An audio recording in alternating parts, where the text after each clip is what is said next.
Hello, and welcome to Bassettown Paranormal Society's podcast we're doing. We're calling them the Ghost and That podcast. My name is Pete Stefanski. I'm a lead investigator for BPS, co-founder.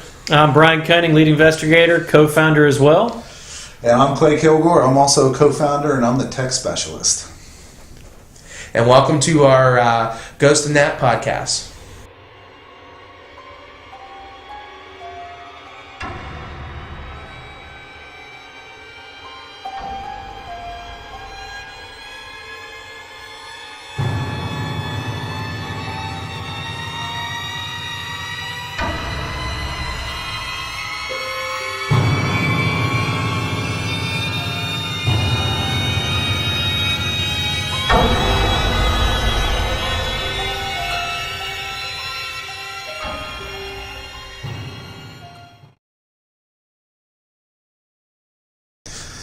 Hello and welcome to an episode of the BPS's Ghost and That.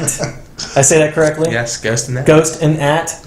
Nat. And Nat. Ghost and Nat. Yep. All right. Yeah, this is our first blog episode, or I guess video podcast. Not a blog, actually. It'd be a video podcast. You can do me a favor. What's that? Could you keep your hand away from that microphone? Man! See, we're trying to hide the Take microphone. three. No, you just tell them we're trying to hide the microphone on top of this piece of chocolate. Which is why we have cinnamon sticks and a grater. Yeah. We're actually doing our Ghost and That video podcast from the historic Bradford House here in Washington, Pennsylvania. This is where we did our first study. This is kind of where we got the idea to even start BPS. Came from ghost tours that we were doing. Yep. Started 2 years ago. And somehow we went from doing a 2-day ghost tour to forming the Bassettown Paranormal Society. And making big stickers to put on boxes. Exactly. As you can see, we've tried to place them strategically. So. Outtakes again. All right, now can we be serious? So, Yeah. what our idea is for these is these video podcasts, the Ghost and That. We are going to do tech reviews of the equipment that we use, and so for the first episode, we decided to kind of review and go over the pros and cons of the Vivitar DVR 510n. Now, you're probably thinking, what the heck does 510n mean? The 510n means it's a night shot.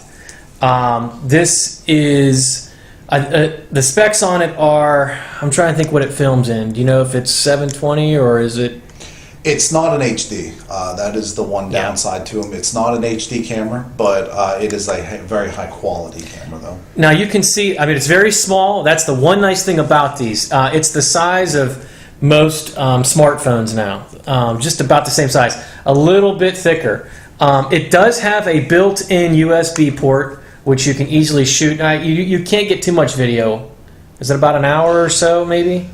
Well, if you just use the base memory on it, you're going to get 2 minutes. Oh, is it 2 minutes? Yeah, I mean, basically, you're going to get a couple minutes. Yeah. But it comes where you can put an SD card into it. Yes, right here. Is that the full SD or the micro SD? No, it's a full SD. It's a full SD card, and I think you can take up. This just doesn't have a max on, or is the max 8 gig for these? One model was 8 gig, the other model was 16 gig. I've had 16 in that one. This one is and it's been fine. Yeah. Okay. But I think, what do we have in that? A 4 gig one? This is 8. 8. Okay. We got an 8 gig in here, and that's more than. We've never come close to filling it up, so we're good.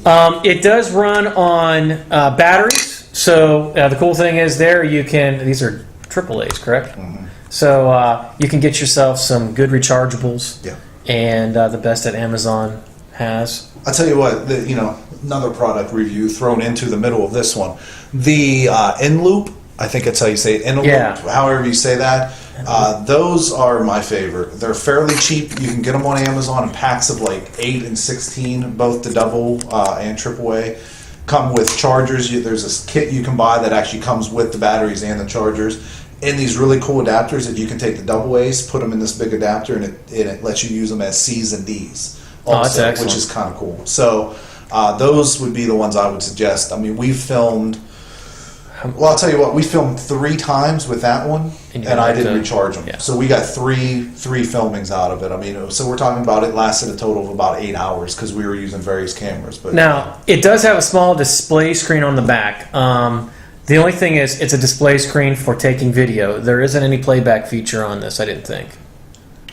I don't think there is. That one there is. Oh, there is on this one because I didn't Yeah. think mine had that. That one there is. You can play it on that Okay. one. If you get one of the older ones, which they film just as well, it's just they don't have some of the features. Now, simply, it has a power on switch on the side. We'll probably clip in some of our video. Yeah. If I can get this to pop on there. There we go. And how it operates, it has it has 6 IR lights surrounding the video, or the actual aperture of the eye. And the strange thing how these work, which I'm not too keen on, but hey, if you are taking video, all right, and you're taking video here, there's plenty of light, it's going to show it in color. Yeah. When it wants to go, it will go to night vision when it wants to, automatically, and it will automatically come back from night vision when it wants to. Right. So if you're filming in total darkness, and let's say you happen to get really close to the wall, it's going to see that really bright flash in the screen because it's going to see the whiteness of the wall to the IR light. It's going to switch off back to the standard camera. Right. So you have to kind of watch that when you're using these things. The other is the video, especially the night vision. We haven't done too much color with this because we just standardly just use these for our night vision shots. It does get kind of grainy and digitized, like slow, like it does kind of chatter across the screen a little bit. Yeah, I mean, you can't really take it too fast like this. Right. You kind of have to pan, slow with it. We've taken them, Pete and myself, which we decided not to introduce ourselves at the beginning. We'll by the do way. that later. So we can put that I'm in. Clay. That's Pete and Brian. Just so you know who we're talking about. Pete and I do most of the filming with those. I do the bulk of the filming, but then Pete has one of those that he takes, and they've been excellent. I mean, for what we're trying to do with them, and for what you pay. Yeah, for taking them around, they've been great. We've recently decided that we're going to take some of those and make them static cameras, and we think that that'll work a little bit better because you won't have to worry about that graininess from panning around, and then also you won't have to worry about it transitioning from from the color to the night vision. One of the other things we definitely want to point out about this, as far as the night vision aspect on it goes, is regardless of what you read on the product reviews, you probably have only about 4 or 5 feet with the provided IR lights on the camera. Maybe. However, when you add an external IR light source, this camera will see across the room, so it does give you a good video that way. It is great as far as being small and easy to carry around, and when you want to just film some of those personal Blair Witch type shots, it's great for that. But again, with the external IR light, it will light up the room. We'll talk about that in one of our later product reviews about using an improvised cheap way to make an IR light. But is, like Clay was saying, is by using these as static cameras with those IR lights, it will make for a great thing. The camera will hold still. It doesn't have the camera doesn't have a stabilizer in it, so when you're moving it fast, it can't adjust focus quick enough for you. So it's making that a stationary camera. It's a great thing. It's small. It's easy to take, and it has its own internal and SD card, so you don't have to worry about tripping over wires or anything like that while you're set up at night. Now, it also has a built-in microphone.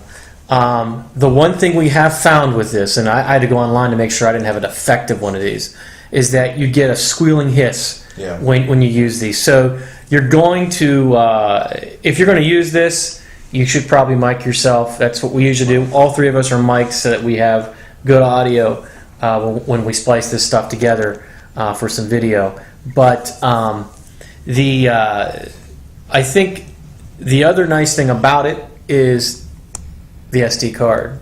Yeah. There's no having to worry about transferring, hooking up through a FireWire or however you're doing it to download from tape down to your computer. You simply just take this out, you put it in, and it comes over as video. Yeah. That's a very nice feature. And probably one of the best features of this camera is, as far as getting a night vision camera, walking around, you can pick one of these out, especially if you don't mind pink, for $26. Yeah. Otherwise, they're going to run probably around $40 or $50. Right. Pink. And then I would recommend, it's interesting, and you come to expect it, but buy this thing in December or January, you're going to get it for $45. Buy it in August, September, October, you're going to pay $75 to $80 for it. Yep. So try to do this outside of the I think I bought mine in October, November, somewhere there, and I think I got mine for $70. But they did have the hot pink ones, and I was there thinking, well, it's all going to be at night. But then I would know it's pink. Well, if you're a female investigator or you don't mind the hot pink. If you don't mind hot pink. But the other thing, too, is probably the $26 camera is probably the 8 gig, and it probably doesn't have the playback feature. So there's probably those two things are probably missing from the $26 camera. But really, overall, as far as that goes, we have had a lot of success filming with them in dark. Yeah, it does have playback. I'm seeing it. And I think just like we would all recommend this, you're not using one piece of equipment to do your investigation. You rely on multiple pieces of equipment. This is just one of those many pieces of equipment that we have in our arsenal to do the investigation. I mean, when we're going, we're filming with 2 of those and at least 2 or 3 other cameras. So this is just nice. I mean, what's really nice about it is that you can go into tight places with it. It doesn't take up any room. You can carry it in a pocket, and when you need a night vision, you can flip it on real quick and flip it off real quick. The other feature of this is it's not a great feature. It's got digital zoom on it, and digital zoom really sucks. In fact, your quality drops each time you hit that zoom button. It's dropping about half of what you had before. And it does take still pictures too. It does take still pictures. You know what? We haven't played with that. Yeah, before we started filming this, we should have looked and seen what megapixel it is, but I do not remember. That, so no, I would still. I think it's 5. Yeah, I mean, which is it's 5 megapixels isn't that bad. Well, but even I for think taking stills, that's what you want, at least a 5 megapixel camera. Yeah, and I would just simply use this as a video camera. Keep your regular camera for taking pictures. So, but now that we've run long enough. Yeah, so this is the Vivitar Vivtar 510n. That's for night vision. Anywhere between $20 hot pink up to the manly black for around $70 at the October-ish time of year. Yeah. So they're not bad for a simple camera. It's a pretty good deal. Just remember every pros and cons that we've told you. Yeah.